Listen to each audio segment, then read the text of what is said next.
The voicemail started playing at 2:47 a.m., and I knew before I even heard her voice that my life had just ended.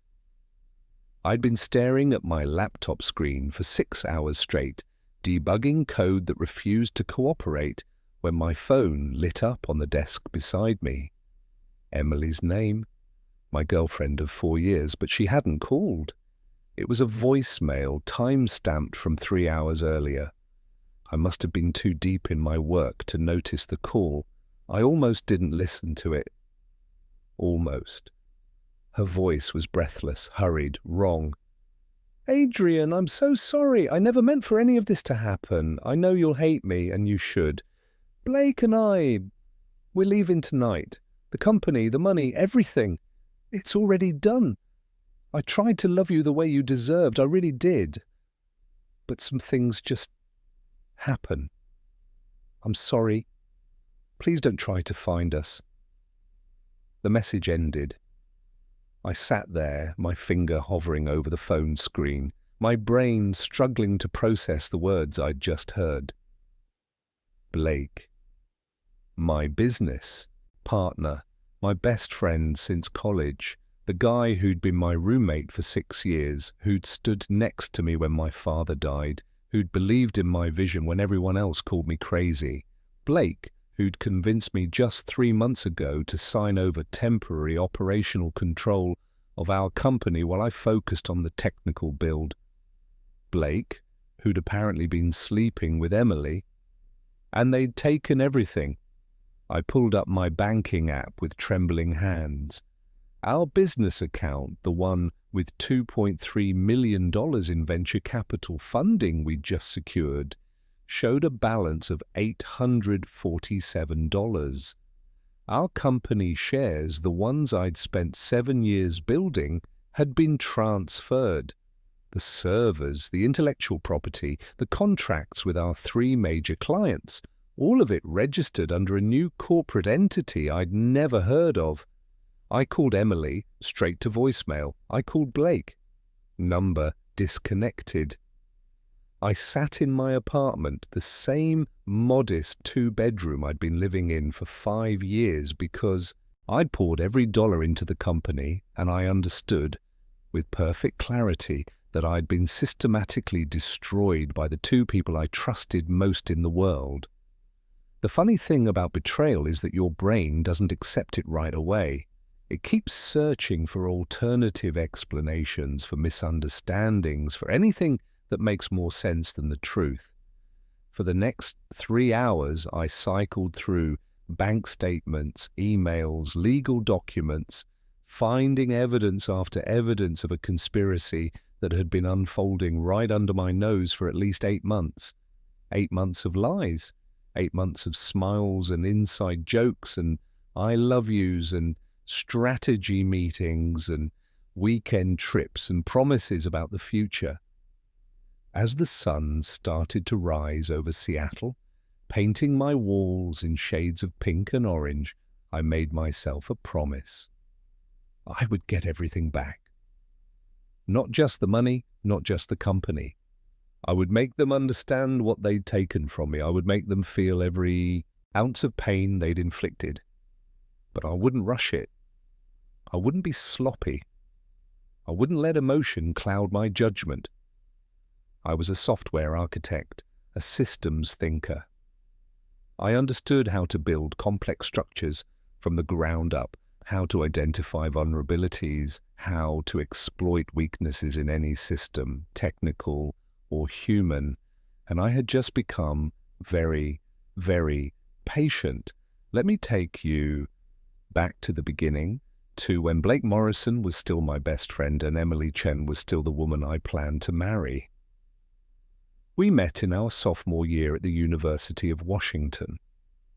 I was a computer science major who spent most of my time in the lab, building programs that no one asked for, but that fascinated me endlessly. Blake was studying business, charming and confident in a way I'd never been, with an ability to walk into any room and make people like him within minutes. We ended up as roommates by accident, a housing lottery that paired us randomly. I remember the first time I saw him hauling boxes up 3 flights of stairs with his usual grin, talking animatedly on his phone about some networking event he was planning to attend. I was in my room, door closed, earbuds in, deep in code. He knocked around midnight that first night. "Hey, roommate, I'm Blake. You hungry? I'm ordering pizza." It was such a simple thing, but I hadn't eaten all day. I'd been too absorbed in a project. "Sure," I said. "Thanks." He came back with 2 large pizzas and a case of beer. "Figured we should get to know each other. What's your name?" "Adrian. Adrian Lawson." "Cool. What are you working on?" He gestured at my laptop. I started to give him the simplified version, the version I gave everyone who didn't really care, but something about his expression stopped me. He actually looked interested. So I told him the truth.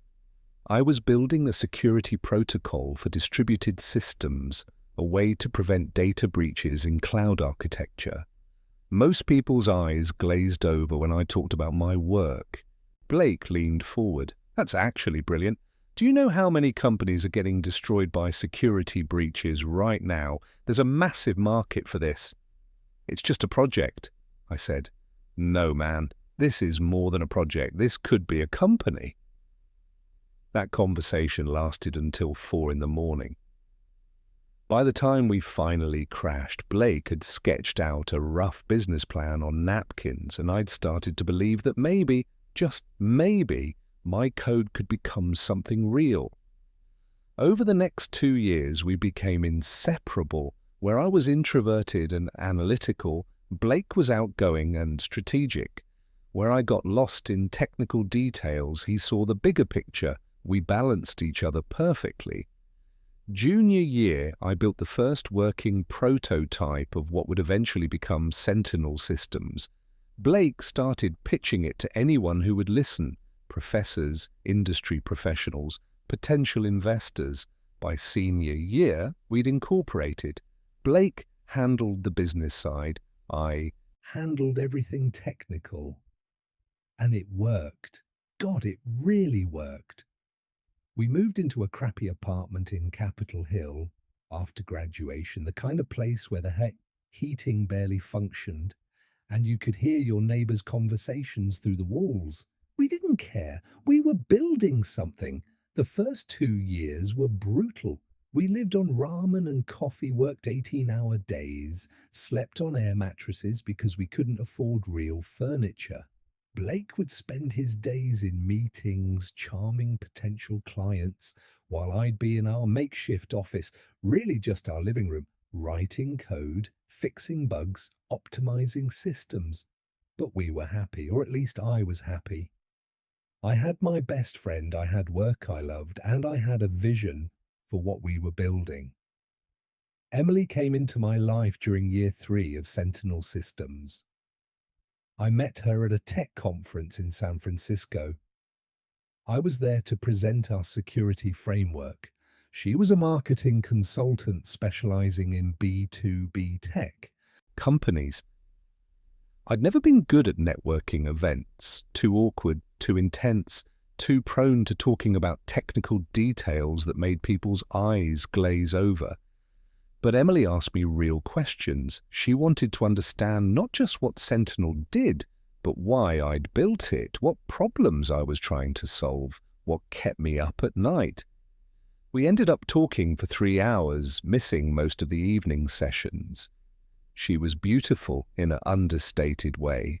Long dark hair, intelligent eyes, a smile that felt genuine rather than performative. But what drew me to her was the way she listened, really listened, like what I was saying actually mattered. We exchanged numbers. I figured I'd never hear from her again. I wasn't exactly the kind of guy women usually pursued, but she texted me that night. It was really nice meeting someone who's passionate about what they do. If you're ever in SF again, let me know. I was back in San Francisco 2 weeks later. Not for work, specifically to see her. Our first real date was at a small Italian restaurant in North Beach. I was nervous, certain I'd somehow mess it up, but Emily made it easy. She told me about growing up in Portland, about her parents who'd immigrated from Taiwan before she was born, about her decision to go into marketing because she loved the challenge of translating complex ideas into compelling stories. "That's what you do, right?" she said. "You see systems and patterns that most people miss. I just help other people see them too."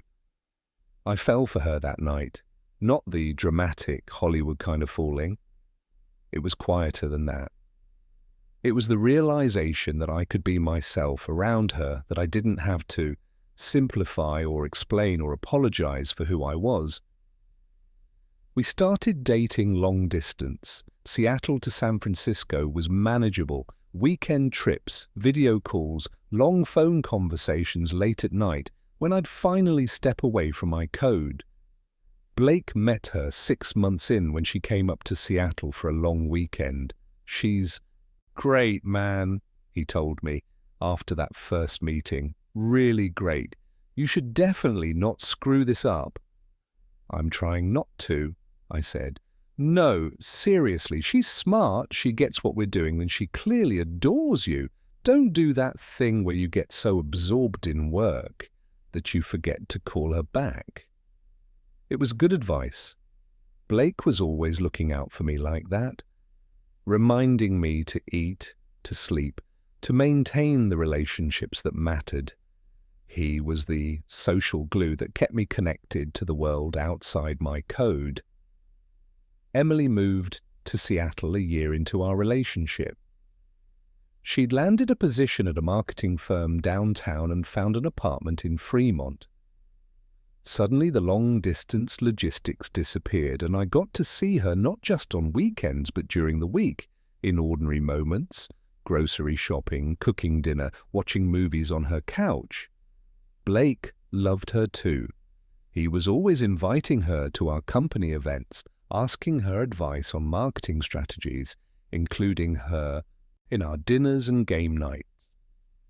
The three of us became a unit: Blake, Emily, and B. "You're lucky, you know," Blake said one night. We were at a bar in Ballard celebrating a major client signing. Emily had left early for an early morning meeting. Not every guy finds someone who gets both sides of his life, the work stuff and the personal stuff. She's a keeper. "I know," I said. "So when are you going to propose?" I nearly choked on my beer. "What? Come on, Adrian. You've been together 3 years. You're crazy about her. She's crazy about you. What are you waiting for?" "I don't know. The company is still so unstable. I barely have any savings. I can't afford the kind of ring she deserves." Blake shook his head. "Man, she doesn't care about the ring. She cares about you. Don't overthink this." Maybe he was right.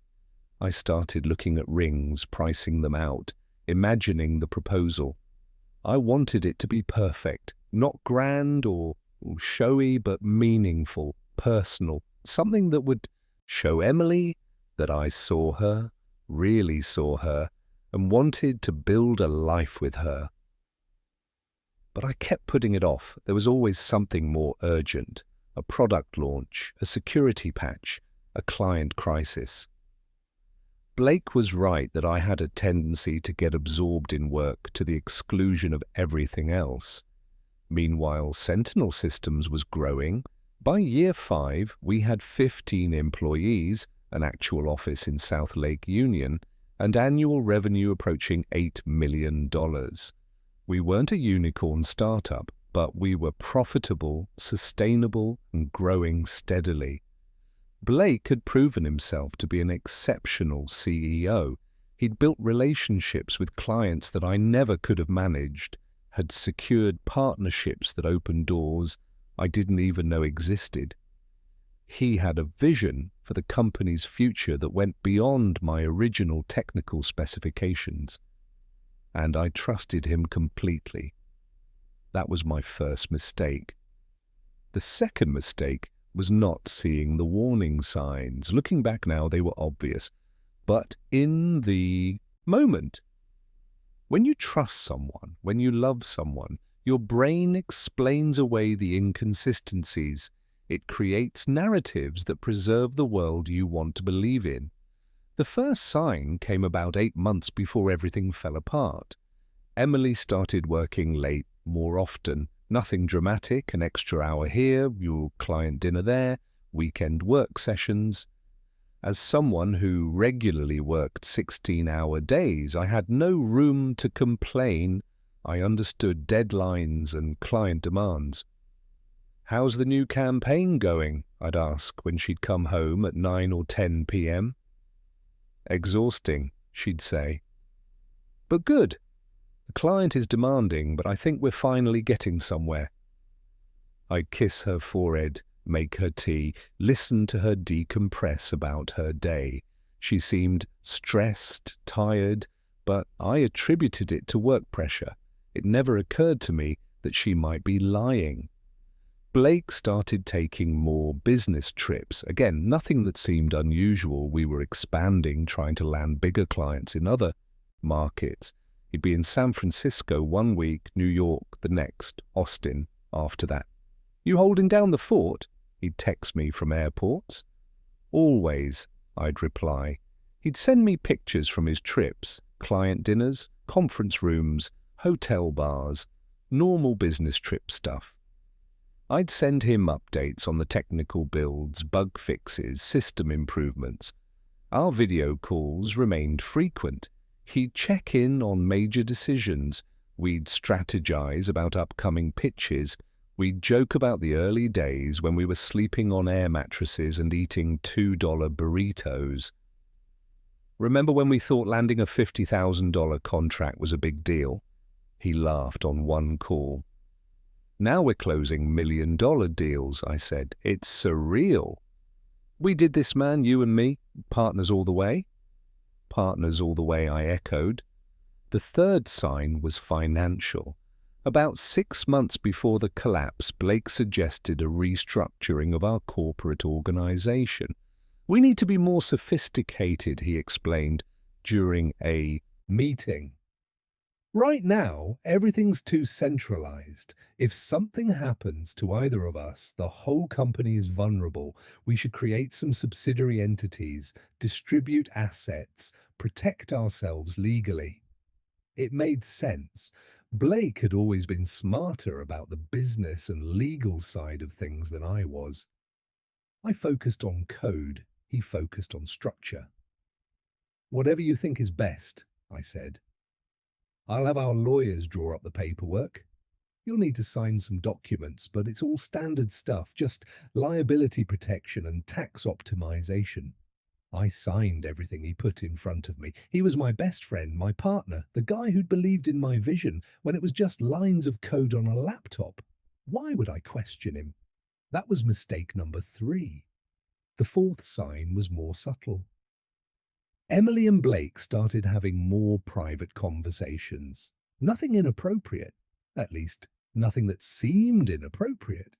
They'd be talking in the kitchen when I'd come out of my office, and they'd stop when they saw me. "Sorry, were we being too loud?" Emily would ask.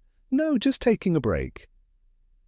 "Blake was just telling me about the New York deal. It sounds incredible." They'd both smile at me, warm and genuine, and I'd grab a coffee and head back to my desk.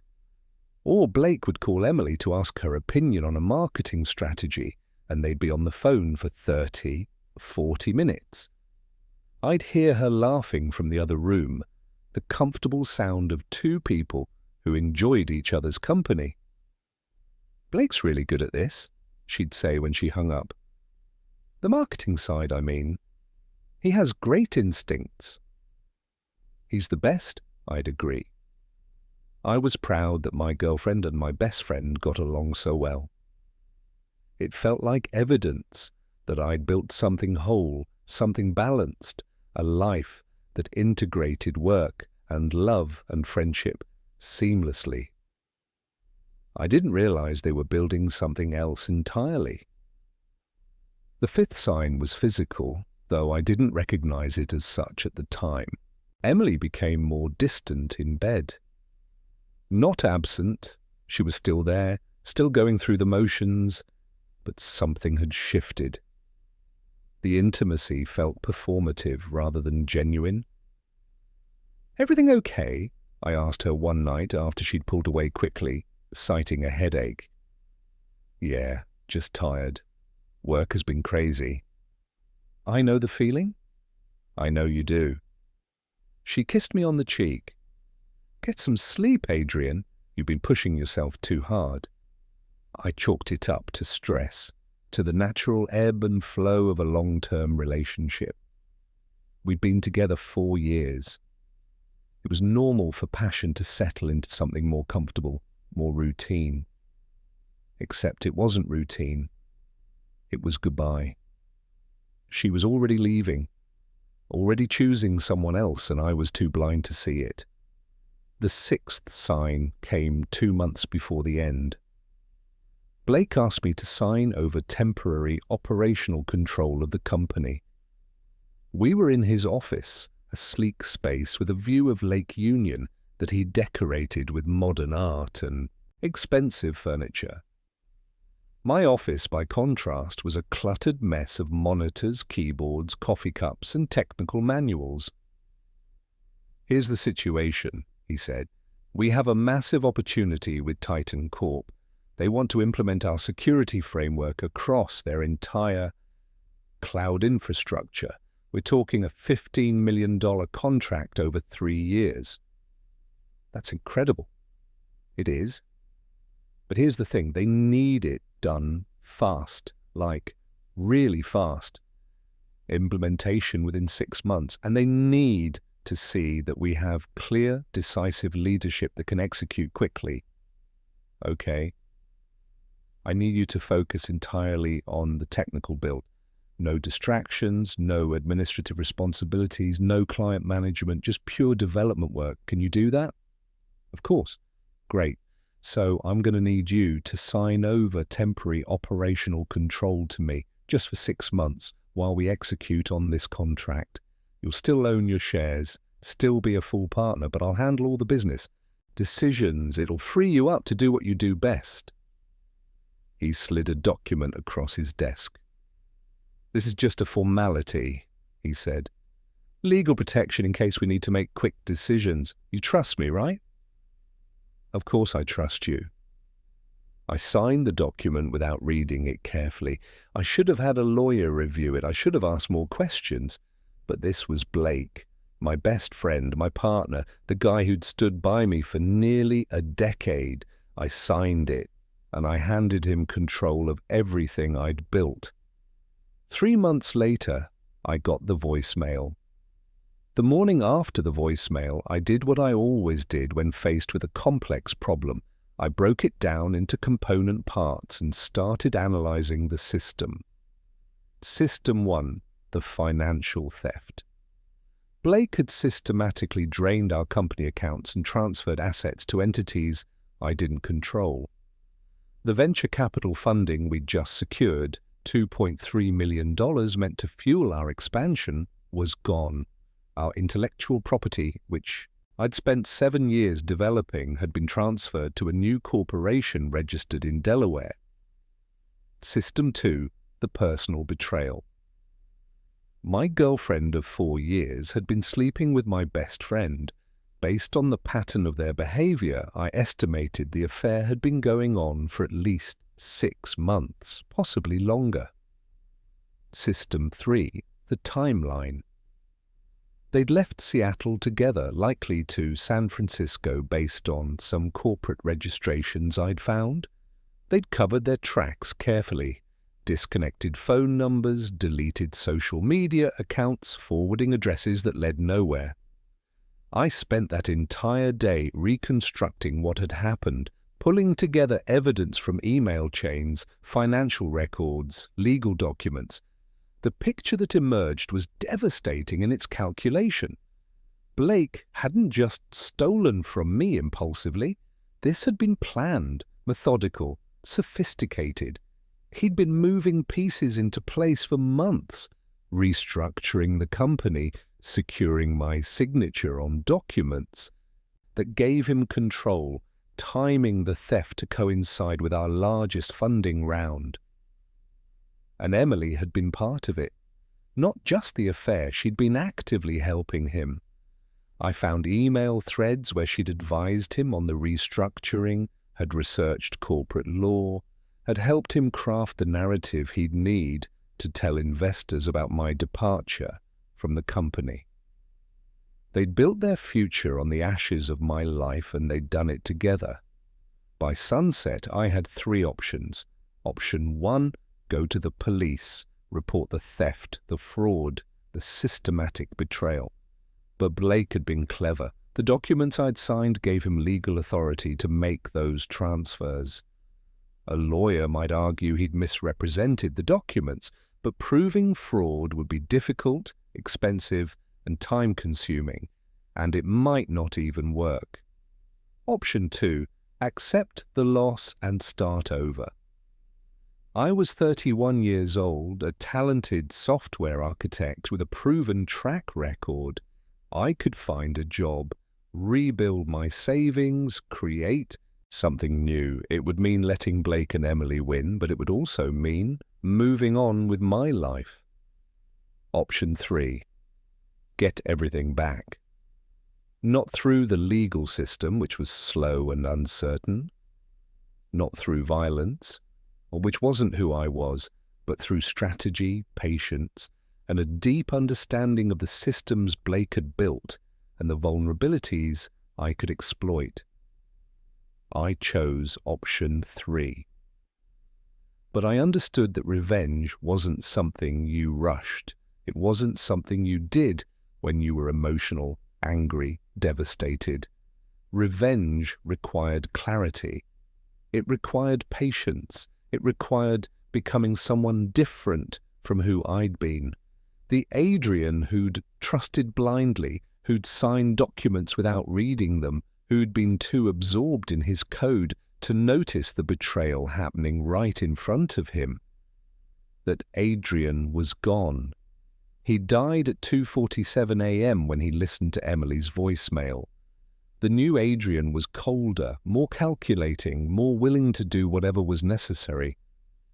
I spent the next week in my apartment, barely eating, barely sleeping, obsessively mapping out the systems I'd need to understand and manipulate.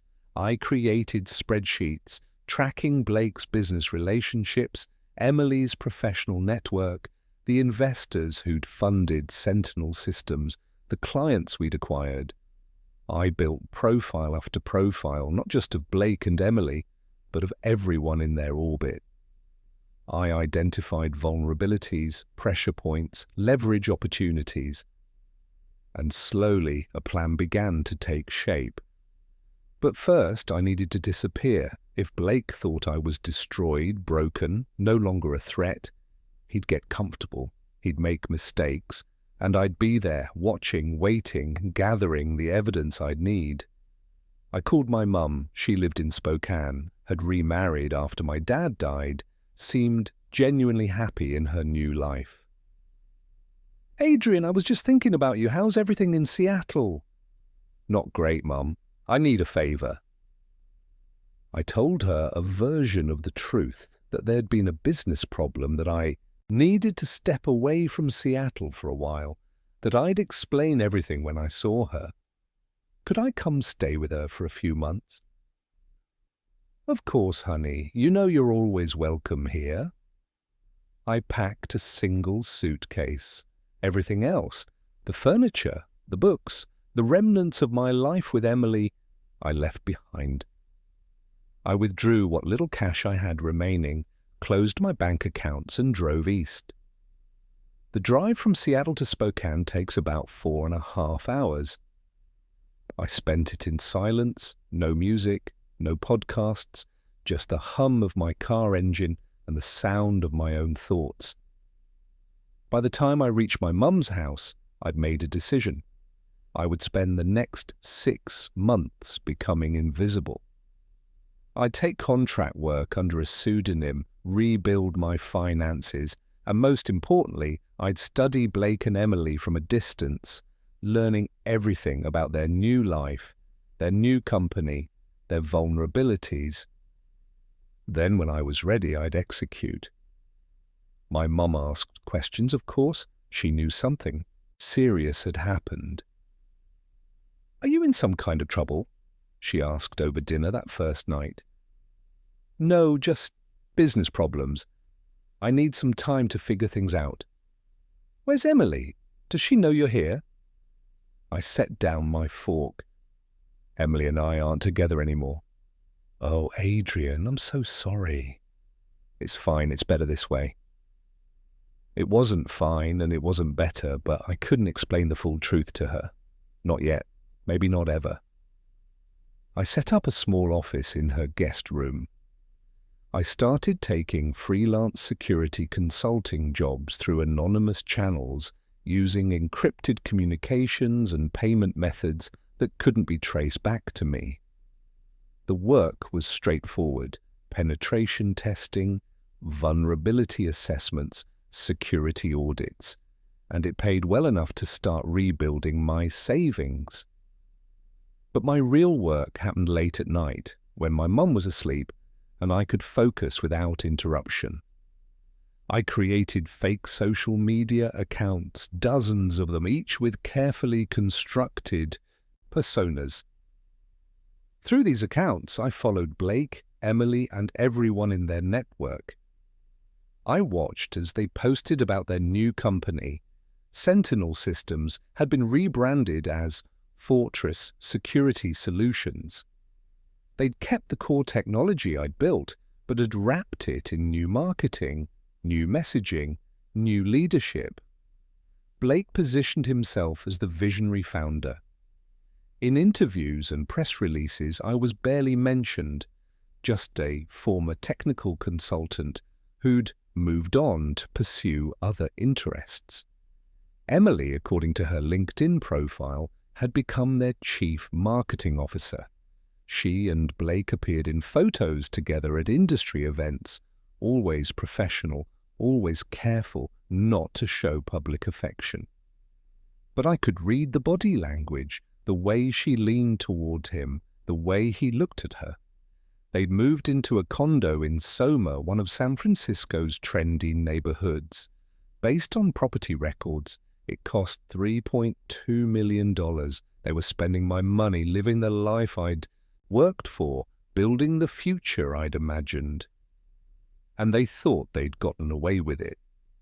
I started mapping out their business operations. Fortress Security Solutions had landed the Titan Corp contract Blake had mentioned, along with 2 other major clients. They'd raised a Series B round of funding, $12 million from some of the same investors who'd funded Sentinel. But here's what I understood that Blake didn't. I knew the technology better than anyone. I'd built it from the ground up. I understood every line of code, every architectural decision, every potential vulnerability. And I'd left myself back doors.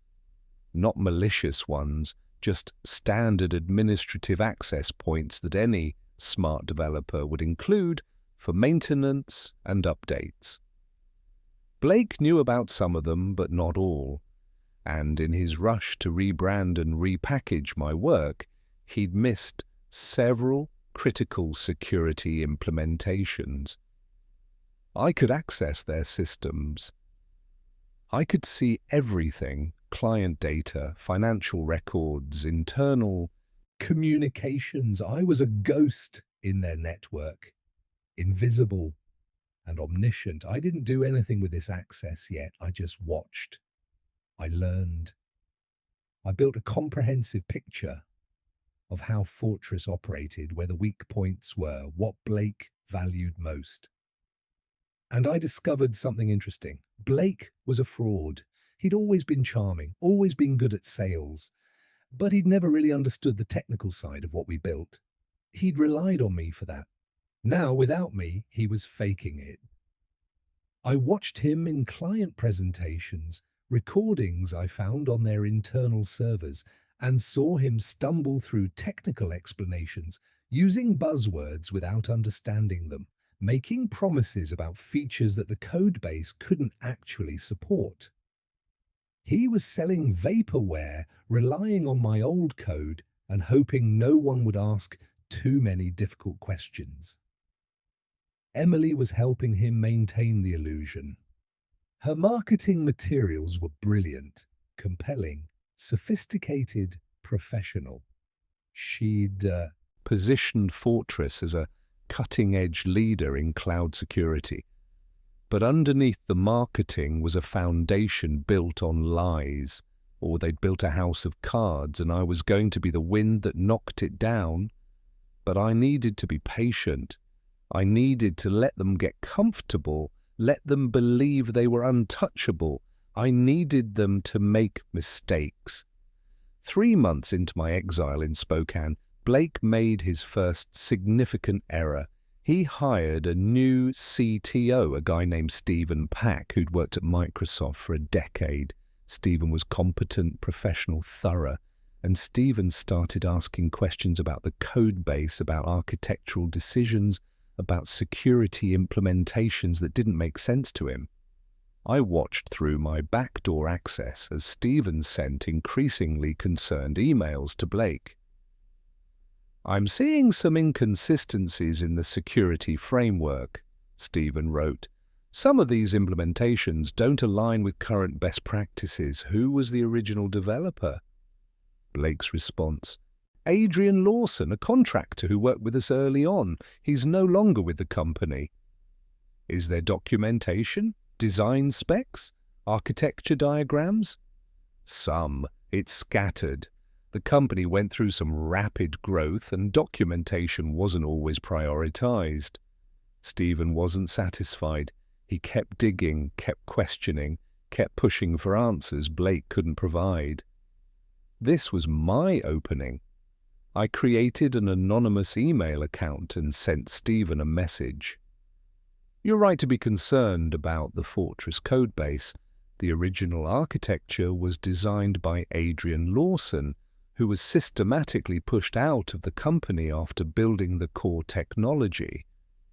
Blake Morrison doesn't understand the system he's selling.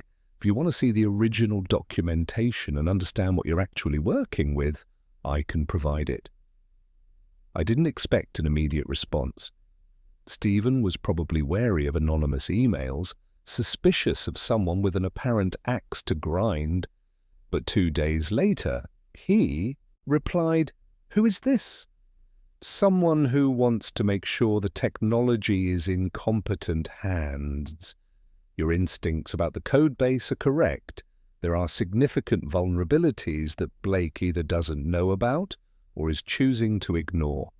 I can walk you through them if you're interested."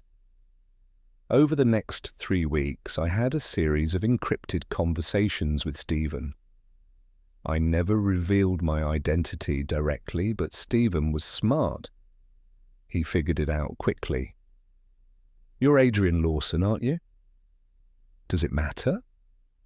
"I suppose not. What happened between you and Blake?" "He stole everything I built. The company, the technology, the funding. He had help from his current CMO, who happened to be my girlfriend at the time." There was a long pause. "I'm sorry," Stephen finally typed. I don't even know what to say to that." "You don't need to say anything, you just need to do your job. Audit the code base properly. Identify the vulnerabilities. Make Blake address them. And if he doesn't, then you'll have a choice to make about whether you want to tie your professional reputation to a company built on fraud." Stephen was quiet for a few days after that conversation. I watched through my access as he conducted a thorough security audit, documenting every issue, every shortcut, every potential vulnerability. His report to Blake was devastating. The current code base has significant security flaws that pose serious risks to our clients. Many of these issues stem from incomplete implementations of the original architecture. We need to allocate substantial resources to addressing these problems immediately. Additionally, some of the features we're promising to clients don't actually exist in the current build. We need to either develop them or stop making those promises. Blake's response was predictable. Can we just patch the critical issues and worry about the rest later? No, these aren't just bugs. They're fundamental architectural problems. If one of our clients experiences a breach, because of these vulnerabilities, we'll face lawsuits and total loss of credibility.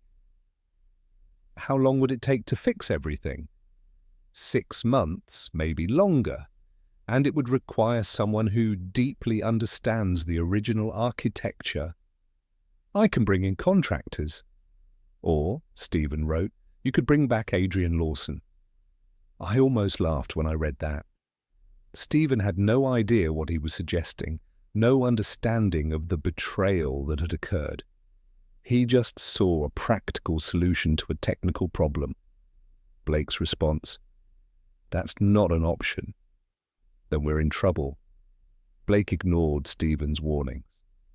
He kept making promises to clients, kept pushing for faster growth, kept telling investors that Fortress was positioned to dominate the market. And I kept watching, gathering evidence, waiting for the perfect moment.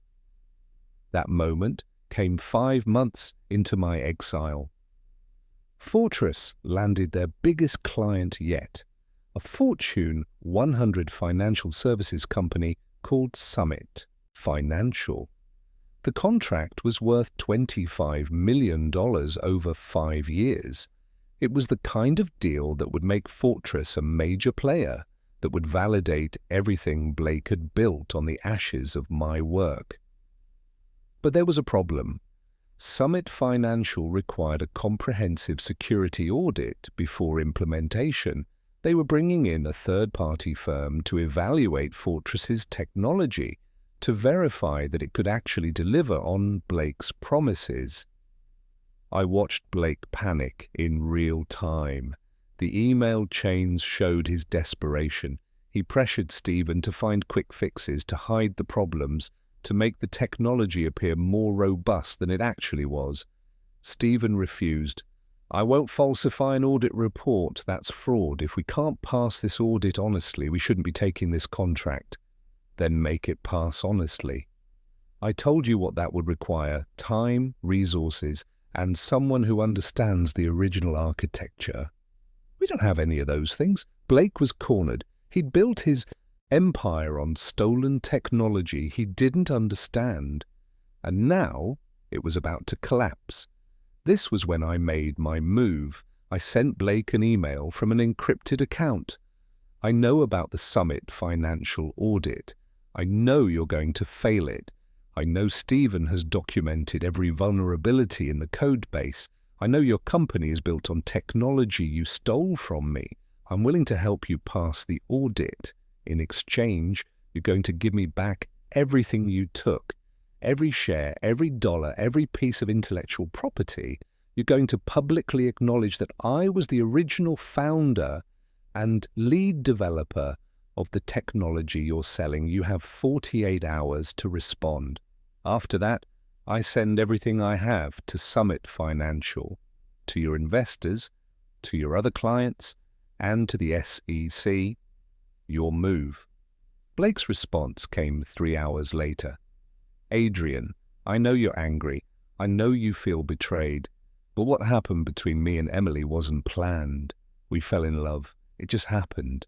As for the company, you signed over operational control. Everything I did was legal. You don't have a case, but I'm willing to talk. Not because I owe you anything, but because I don't want this to get ugly. Name a place and time. I stared at that email for a long time. The casual dismissal of what he'd done, the reframing of calculated theft as legal business operations, the gaslighting about the affair. It just happened, as if years of friendship meant nothing, as if Emily and I hadn't been planning a future together. But what struck me most was his confidence. He still thought he had the upper hand. He still thought I was the same trusting, naive Adrian who'd signed documents without reading them. He had no idea who he was dealing with now. I sent my response. Seattle. The original Sentinel Systems office on Westlake Avenue, tomorrow at 8 p.m. Come alone. I hadn't been back to Seattle since the night I drove to Spokane. The city felt different now, sharper, colder, less like home. I arrived at the old office building 3 hours early, using a key I'd kept from the days when this was my company. The space was empty now. Fortress had moved to San Francisco, and the lease on this office had lapsed. But the bones were still there.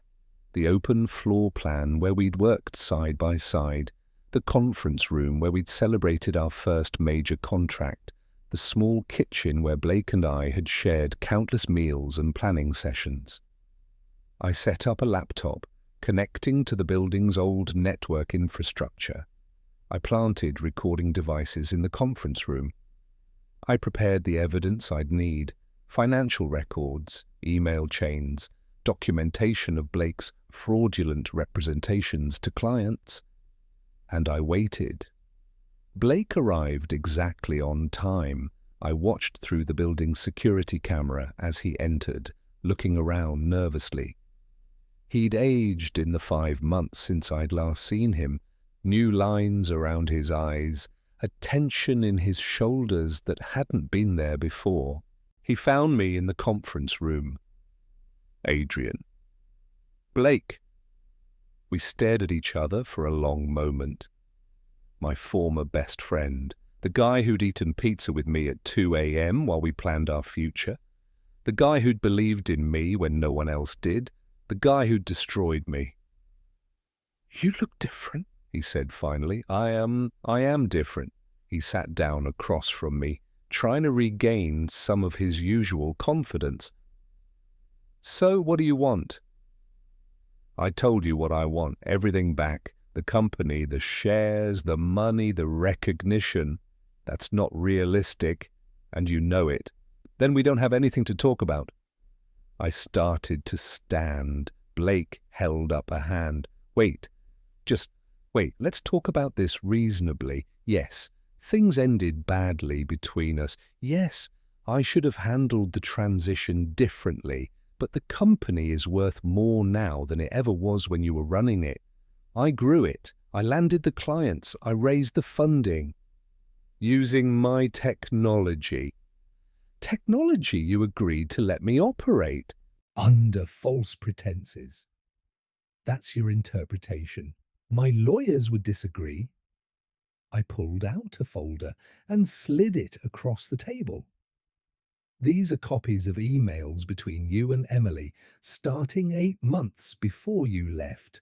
Discussions about removing me from the company, strategic planning for the asset transfer, research into legal loopholes that would let you steal the IP I developed.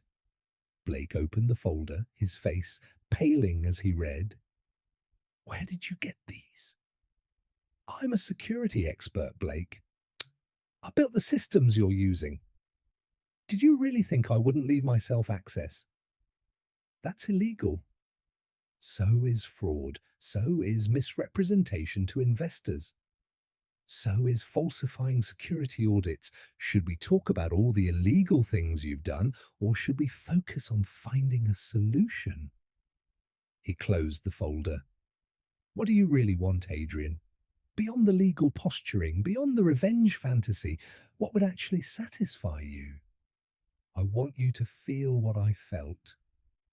I want you to understand what it's like to build something beautiful and watch someone you trust rip it away. I want you to lose everything the way I did. That's not going to happen. Then we're done here. I stood up. This time, Blake didn't stop me. But as I reached the door, he said, "She never loved you, you know, Emily. She told me that she stayed with you out of obligation, out of habit. But she never felt about you the way she feels about me." I turned around slowly. "Is that what she tells you?" That makes it easier, doesn't it? To betray your best friend. If you can convince yourself that I didn't deserve her anyway, that she was never really mine to begin with. It's the truth. The truth is that you're a coward, Blake. You couldn't compete with me on technical merit, so you stole my work. You couldn't be happy with your own life, so you took mine. And now you're trying to justify it by rewriting history. I don't need to justify anything to you. No, you need to justify it to yourself and to Emily and to the investors you've lied to and to the clients you've put at risk with technology you don't understand. I walked out of the conference room, out of the building, into the Seattle night. Phase 1 of my plan was complete. I'd confirmed that Blake would never give back what he'd taken voluntarily, which meant I needed to take it back forcibly. And I knew exactly how to do it.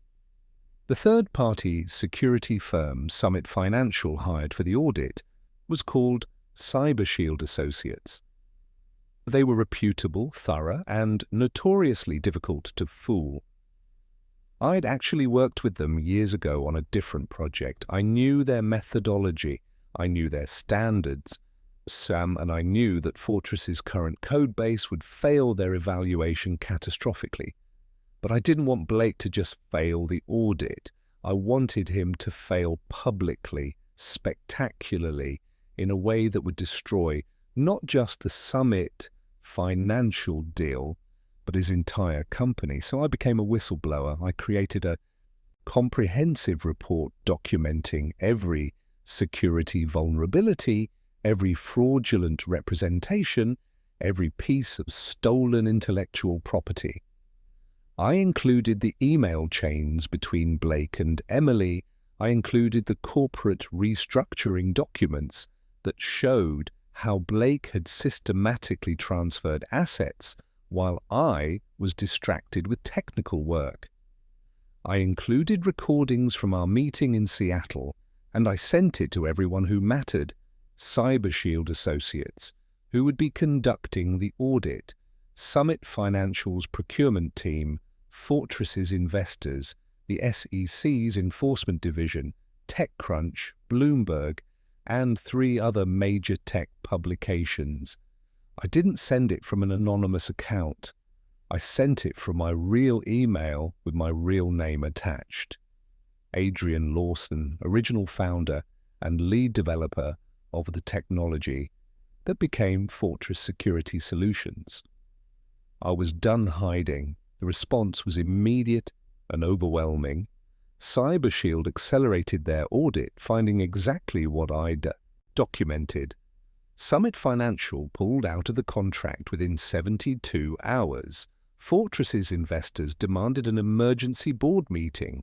The SEC opened an investigation into securities fraud, and the media loved it. Tech founder accuses former partner of systematic theft became the headline. My story, the betrayal, the stolen company, the affair went viral in tech circles. I did interviews, I showed evidence, I let people see the human cost of what Blake had done. Blake tried to fight back. He released a statement claiming I was a disgruntled former employee making false accusations, but the evidence was overwhelming. The paper trail was irrefutable. Within 2 weeks, Fortress Security Solutions was in crisis. Clients started terminating contracts. Investors pulled their funding. Blake was forced out as CEO by the board. And Emily went silent. She deleted her social media accounts, disappeared from public view, presumably trying to salvage whatever career she had left. I Watched it all unfold from my apartment in Spokane, feeling none of the satisfaction I'd expected. Revenge wasn't sweet. It was hollow, empty, anticlimactic. I'd destroyed Blake's company. I'd exposed his fraud. I'd taken everything from him the way he'd taken everything from me. But I didn't feel whole. I didn't feel healed. I just felt tired. The legal proceedings took months. The SEC investigation, the civil lawsuits, the shareholder disputes. Blake hired expensive lawyers who tried to argue that my whistleblowing was motivated by personal revenge rather than legitimate concern about fraud. They weren't entirely wrong. But the law doesn't care about motivation. It cares about evidence. And I had mountains of it. In the end, Blake settled. He returned my shares in the original company, paid restitution for the funds he'd taken, and signed a public statement acknowledging that I was the original founder and lead developer of the technology. He never apologized. Not really. His statement was carefully worded by lawyers acknowledging misunderstandings and communication failures while taking no actual responsibility. Emily never contacted me, not during the legal proceedings, not afterward. She simply vanished. Last I heard, she'd moved to Portland, was working at a small marketing firm under her maiden name, trying to rebuild a career that had been destroyed by association with Blake's fraud. I tried not to think about her, tried not to wonder if any of our relationship had been real, or if it had all been performance, preparation, grooming me to be someone who could be easily betrayed. I never got answers to those questions. Maybe there weren't any answers. Maybe the human heart was just messy and complicated and capable of holding genuine love and calculating betrayal in the same space. 6 months after Blake's company collapsed, I moved back to Seattle. I didn't rebuild Sentinel Systems. The brand was tainted, associated with the scandal and the lawsuits. Instead, I started something new, a boutique security consulting firm that worked with companies to audit their systems and protect against the kind of internal fraud Blake had perpetrated. I hired Stephen Pack as my CTO. He'd been one of the few people at Fortress who'd tried to do the right thing, who'd pushed back against Blake's corner-cutting. "Why would you trust me?" he asked during our first meeting. "I worked for the guy who screwed you over." "You did your job with integrity," I said. "That's rare and valuable. We built something good together. Not flashy, not a unicorn startup, just a solid, ethical company that solved real problems for real clients. I dated occasionally, but never seriously. I'd learned to be cautious about trust, about vulnerability, about letting people close enough to hurt me. It was lonely sometimes, but it felt safer than the alternative. 2 years after the collapse, I got an unexpected email. It was from Blake. "Adrian, I know you probably don't want to hear from me. I wouldn't blame you if you deleted this email without reading it. But I wanted you to know that I'm sorry, not the lawyer-approved sorry from the settlement, but actually sorry. What I did to you was wrong. The way I did it was unforgivable. I'd like to say that I was young, that I made mistakes, that I didn't understand the consequences, but the truth is that I knew exactly what I was doing. I saw an opportunity to take something I wanted, and I took it. And I justified it to myself in 1,000 different ways.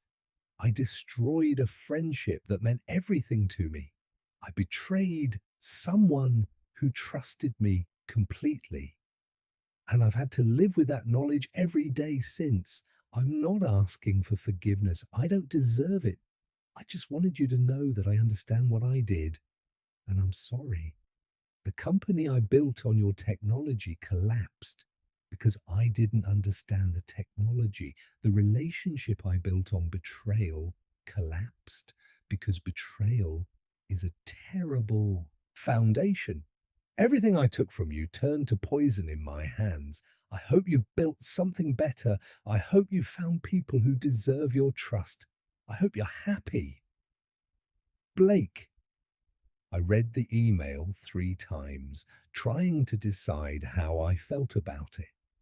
Part of me wanted to write back to tell him that his apology was too late, that sorry didn't fix anything, that he'd ruined the best friendship I'd ever had. Part of me wanted to forgive him, to acknowledge that people make terrible choices and have to live with the consequences, to let go of the anger I'd been carrying for 2 years. In the end, I did neither. I simply archived the email and moved on with my day. Because here's what I'd learned. Revenge doesn't heal you. It doesn't make you whole. It doesn't erase the betrayal or restore what was lost. I'd gotten everything back. The money, the recognition, the justice. I'd destroyed Blake's company and his reputation. I'd proven that I was smarter, more capable, more strategic. And I was still alone, still damaged, still carrying wounds that no amount of revenge could heal. The real tragedy wasn't that Blake had betrayed me. The real tragedy was that the betrayal had changed me into someone harder, colder, less capable of trust. Someone who'd prioritized revenge over healing, who'd spent months obsessing over destruction rather than building something new. I'd won, but I wasn't sure I'd actually gained anything worth having. 3 years after the collapse, I was walking through Pike Place Market on a Saturday afternoon when I saw her. Emily. She was standing at a flower stall examining bouquets of tulips. Her hair was shorter than I remembered, and she looked thinner, more worn. She hadn't seen me yet. I could have walked away, should have walked away. There was nothing left to say between us, but I found myself walking toward her instead. Emily. She turned, and I watched recognition and shock and fear flash across her face in rapid succession. Adrian, I didn't expect to see you here. I live here, in Seattle, still. Right, of course. We stood there awkwardly, 2 people who'd once known each other intimately and were now strangers.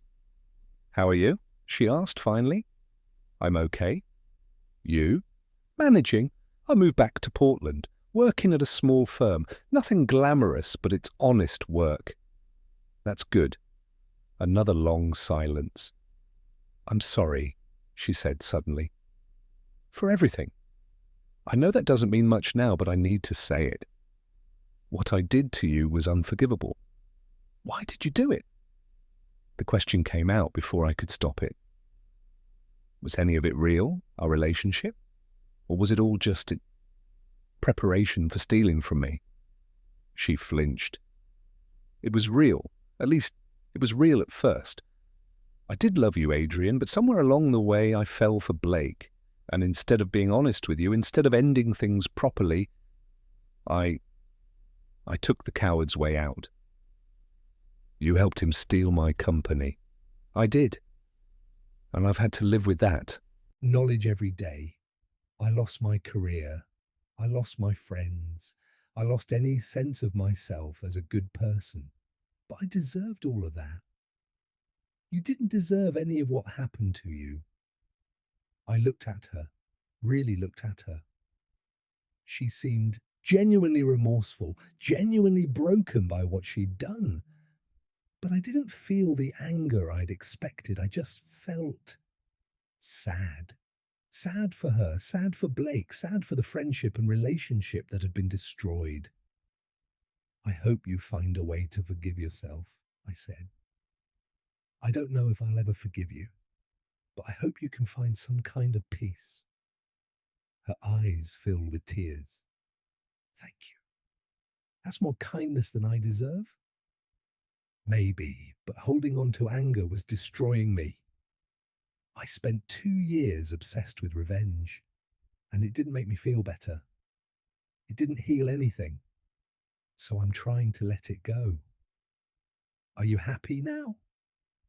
I'm getting there. I have a good company, good people working with me. I'm learning to trust again, slowly. What about you? Are you still with Blake? She shook her head. No, we fell apart pretty quickly after everything collapsed. Turns out a relationship built on betrayal doesn't have a strong foundation. Who knew? There was a bitter humor in her voice that almost made me smile. I should go, I said.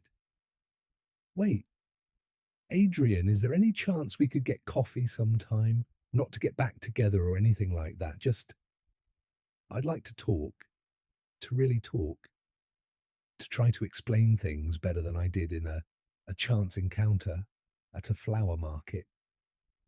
I thought about it for a long moment. I don't think that's a good idea, I said finally. I need to move forward, not backward.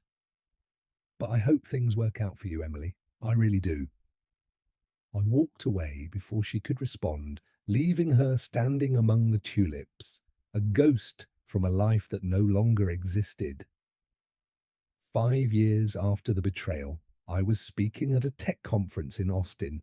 My company had grown to 25 employees. We developed a reputation for ethical, high-quality security work. I'd even started dating someone, a woman named Sarah, who was a professor of computer science at the University of Washington. She was brilliant, funny, patient with my trust issues, and completely unlike Emily in every way that mattered. We were taking things slowly, but I could feel myself opening up again, letting someone in, allowing myself to be vulnerable. The conference presentation went well. Afterward, a young guy approached me, probably mid-20s, eager and nervous. Dr. Lawson, I just wanted to say that your story really inspired me. I'm about to start a company with my best friend, and I know there are so many things that can go wrong. Do you have any advice? I looked at him, seeing myself at that age, optimistic, trusting, certain that friendship and good intentions were enough to build something lasting. Get everything in writing, I said, even with your best friend, especially with your best friend. Make sure you have lawyers review every document before you sign it. Protect yourself legally, financially, emotionally. That sounds so cynical. It's not cynical, it's realistic. People change, circumstances change. Having clear agreements doesn't mean you don't trust each other. It means you're both committed to treating this seriously, professionally. Is there anything else? I thought for a moment. Yeah. If something goes wrong, if your partner betrays you or the company fails or your life falls apart, don't let revenge consume you. It's tempting to spend all your energy destroying the people who hurt you. But revenge doesn't heal you. It doesn't make you whole. Focus on building something new instead of destroying what was taken. That's the only way forward. The young guy nodded thoughtfully, thanked me, and walked away. I stood there for a while, thinking about that advice, thinking about whether I'd actually followed it myself. The truth was complicated. I had gotten revenge. I had destroyed Blake's company, exposed his fraud, taken back what was mine. But I'd also built something new. I'd found a way forward that wasn't defined by what had been taken from me. The betrayal had changed me. It had made me more cautious, less willing to trust blindly, more protective of my boundaries. But it hadn't destroyed me. I was still here, still building, still growing. And maybe that was the real victory, not the revenge, not the justice, not even the money or the recognition I'd fought to reclaim. The real victory was surviving. was refusing to let betrayal define me, was finding a way to trust again, to love again, to believe in the possibility of building something beautiful even after everything had been destroyed.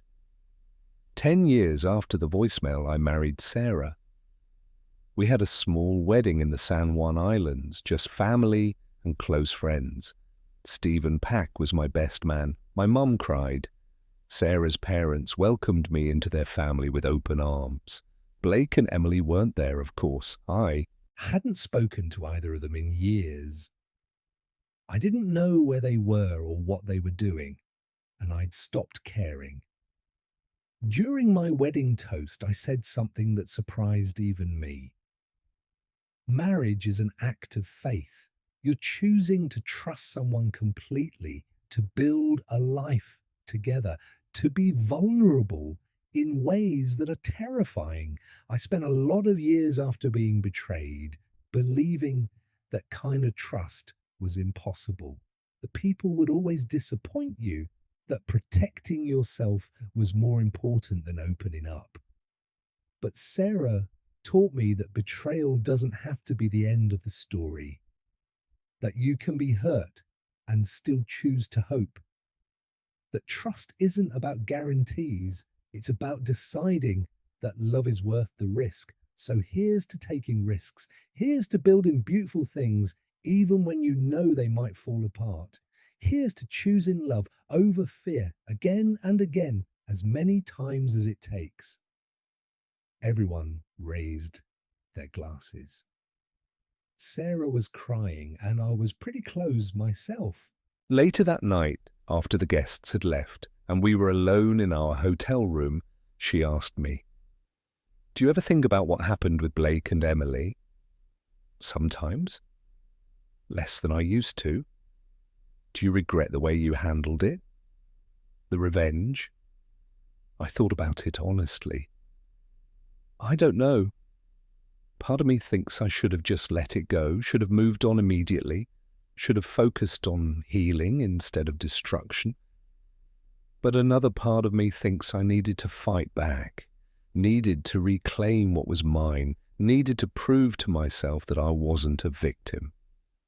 And now, if you could go back, would you do anything differently? Yeah. I'd spend less time obsessing over revenge and more time building something new. I'd focus on the future instead of the past. I'd recognize sooner that the best revenge is actually just living well. She kissed me. "I'm glad you got here eventually." "Me too." We fell asleep in each other's arms, and for the first time in a decade, I didn't dream about betrayal or revenge or what I'd lost. I dreamed about the future, about the life Sarah and I would build together, about possibilities instead of wounds. And when I woke up the next morning, I realized something. I'd finally let go. The anger that had driven me for so long, the need for Blake and Emily to suffer the way I'd suffered, the obsession with justice and retribution, it was gone. Not because I'd forgiven them exactly, but because I'd found something more important to focus on. I'd found a life worth living. 15 years after the voicemail, I was back in Seattle walking through Pike Place Market with my daughter. She was 8 years old, brilliant and curious, constantly asking questions about everything she saw. Sarah was at a conference in Boston, so it was just the two of us for the weekend. "Daddy, why do they throw the fish?" Maya asked, watching the famous fishmongers toss salmon back and forth. "It's tradition, performance, it makes people happy." "It seems silly." A lot of things that make people happy seem silly, but silly isn't always bad. We walked past the flower stalls, the craft vendors, the musicians playing for tips. Maya wanted to stop at every single booth, fascinated by everything. And then I saw him. Blake. He was older, greyer, thinner than I remembered. He was alone, buying coffee from a small vendor, looking tired and ordinary and completely unlike the charismatic entrepreneur I'd once known. Our eyes met. Recognition flashed across his face, followed by something that looked like shame. He started to turn away, to disappear into the crowd. "Blake!" I called out. He stopped, turned back slowly. "Adrian!" It's been a long time. 15 years, give or take. We stood there awkwardly, two middle-aged men with a devastating history between us. Maya tugged on my hand. "Daddy, who's that?" "An old friend," I said. Then more honestly, "Someone I used to know." Blake looked at Maya, and something softened in his expression. "She's beautiful. She looks like you." "Thank you." Another silence. "I'm glad you're happy," Blake said. "I mean that. You deserved happiness more than anyone, and I'm glad you found it." "Are you happy?" I asked. The question surprised me. I'd stopped caring about Blake's life years ago, but seeing him here, looking so diminished, I felt a flicker of something that might have been curiosity or might have been compassion. "I'm surviving," he said. "I work for a small consulting firm, nothing impressive. I never rebuilt what I lost. But I'm sober now, and I'm trying to be a better person than I was." "That's good." I think about that night in the old office sometimes. The things I said to you, I was trying to hurt you because I felt cornered, but the truth is, you deserved better from me. You deserved honesty and loyalty and friendship, and I gave you betrayal instead. Maya was getting impatient, pulling on my hand. "Daddy, can we go see the gum wall?" "In a minute, sweetheart." I looked at Blake. "I hope you find what you're looking for. I really do. But I need to go. My daughter and I have plans." "Of course. Adrian, thank you for not being cruel just now. You would have had every right to be." I nodded and walked away, Maya's small hand in mine, leaving Blake standing in the market, a ghost from a life that felt like it belonged to someone else. "Was he really your friend?" Maya asked as we walked toward the gum wall. "A long time ago, yes." "What happened?" "We grew apart. People do that sometimes." "That's sad." "It is, but it's also okay. Sometimes people come into your life for a season, not forever. And that's okay too."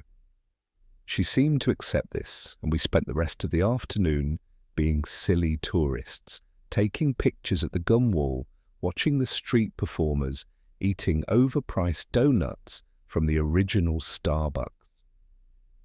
That night, after I'd put Maya to bed and Sarah had called from Boston to check in, I found myself thinking about the encounter with Blake. I'd won. I'd gotten my revenge, reclaimed what was mine, destroyed what he'd built on my technology. But looking at him today, diminished and alone, I felt no satisfaction. Just a faint sadness for what might have been if we'd both made different choices. The truth was, Blake had already lost everything that mattered, long before I destroyed his company, long before the SEC investigation, long before the public humiliation. He'd lost it the moment he chose betrayal over friendship, theft over honesty, short-term gain over long-term integrity. And I'd almost lost everything too, not to Blake's theft, but to my own obsession with revenge, my own inability to let go and move forward. But I hadn't. I'd survived. I'd healed. I'd built a life filled with love and meaning and purpose. That was the real victory. Not destroying Blake, not reclaiming the company, not exposing the fraud. The real victory was standing here in my living room, in a house I shared with people I loved, building a future instead of dwelling on the past. 20 years after the voicemail, I was giving the commencement address at the University of Washington's computer science graduation. The invitation had surprised me. I wasn't famous in the traditional sense. No IPOs, no billion-dollar exits, no magazine covers. But I'd built a reputation for ethical work, for mentoring young developers, for creating systems that protected people rather than exploiting them. I stood at the podium, looking out at hundreds of young faces, and I thought about what I wanted to tell them. 23 years ago, I sat where you're sitting now, I began. I was certain about exactly one thing. I wanted to build technology that mattered.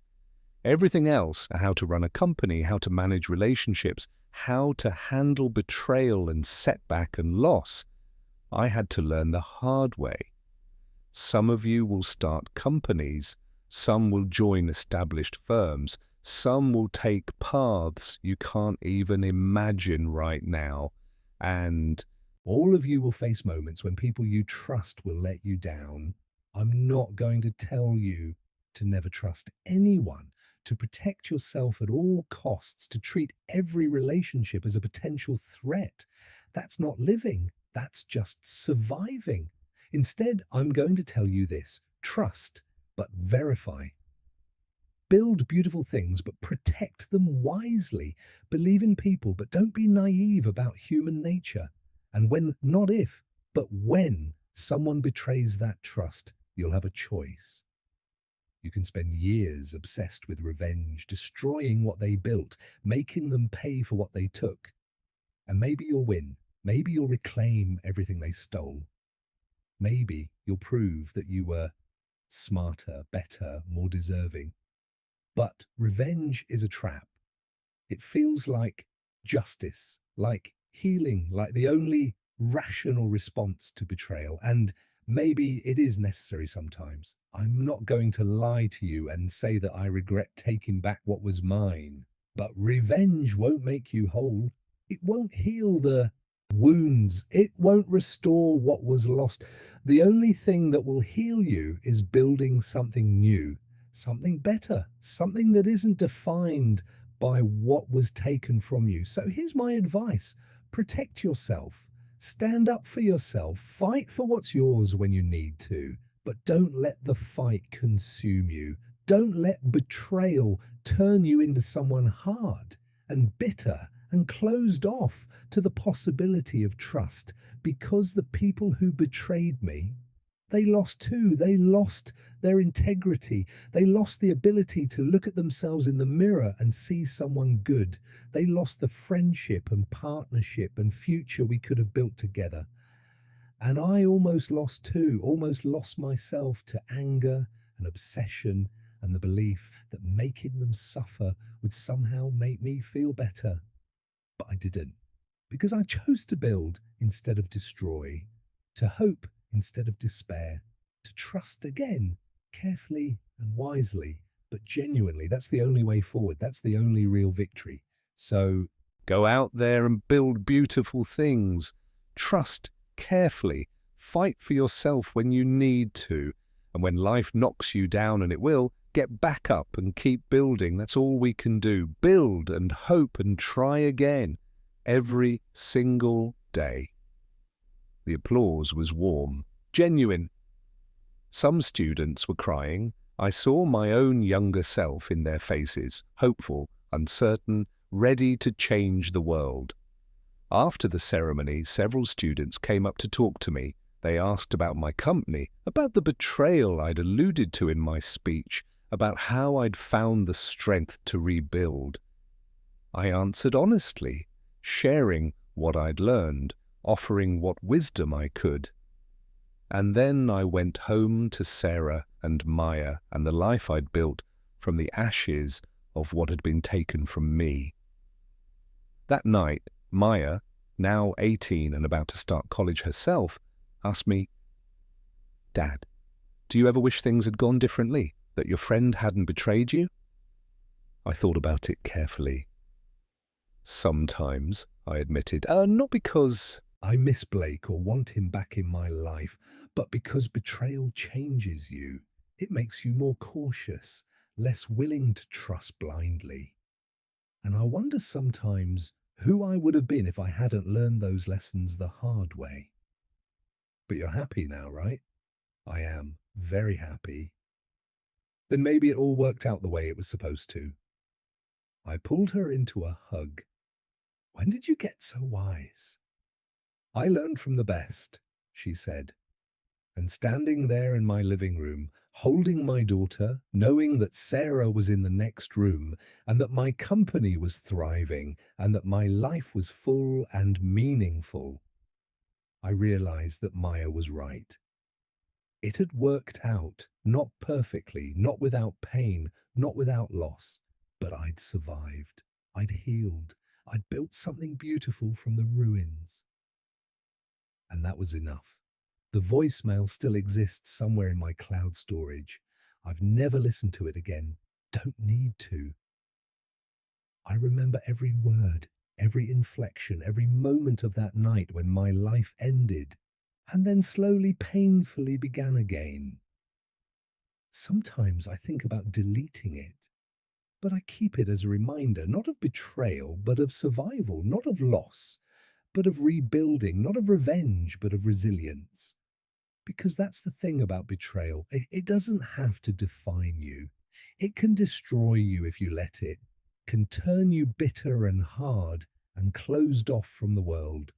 Or it can teach you, can show you who you really are when everything is stripped away, can force you to become stronger, wiser, more careful about who you trust and how you build. Blake and Emily took a lot from me. The company I'd built, the money I'd earned, years of my life, my ability to trust easily. But they didn't take everything. They didn't take my skills, my intelligence, my capacity to build beautiful things.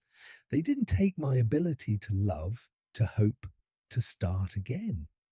And in the end, that's what mattered most. I won not because I destroyed them, though I did. I won because I refused to let their betrayal be the end of my story. I built something better, something lasting, something real. And every day I wake up grateful for the life I have, not in spite of what happened, but because of what I learned from it. That's the thing about betrayal. It shows you who people really are. And more importantly, it shows you who you are. I survived. I rebuilt. I trusted again. And that, in the end, was the greatest revenge of all, living well, loving deeply, and refusing to let the worst moment of my life define the rest of it. The voicemail that destroyed my life also, in a strange way, saved it. Because it forced me to become someone stronger, someone better, someone who knew that resilience wasn't about avoiding pain, it was about walking through it and coming out the other side. 20 years later, I'm still walking, still building, still growing, and I'm finally truly free.